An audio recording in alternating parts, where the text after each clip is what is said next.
আজকের রাতে ডিনারে বানাচ্ছি চিকেন ম্যাগি পাস্তা। তার জন্যে নিয়ে নিয়েছি এখানে চিকেন, মাংস কুচো কুচো করে মশলা মাখিয়ে ভেজে নিয়েছি।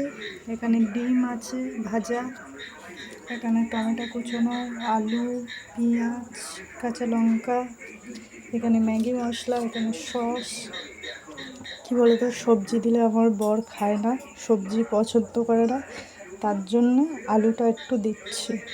আলুটা না দিলেও হতো, কিন্তু রাতে খাবে তো, তাই জন্য একটু দিচ্ছি। আর মাংসটা তো বেশি ছিল না, মানে থাকার কথাই ছিল না, আমি নিজে রেখে দিয়েছিলাম 5-6 পিসের মতো। সলিড মাংস তো কেউ খাবে না, সেগুলো রান্না করলেও পরে ফেলে দিতে হয়, তার জন্য আমি রেখে দিয়েছিলাম। বলি পকোড়া বা চাউমিন ম্যাগি যাও করবো, তা আজকে ভাবলাম কি করব, আজকের চিকেন ম্যাগি পাস্তা সব রকম একসাথে। দেখো এখানে ম্যাগি নিয়ে নিয়েছি 3টে, সব রকম আছে। আজকের রাতের ডিনারটা জমে যাবে।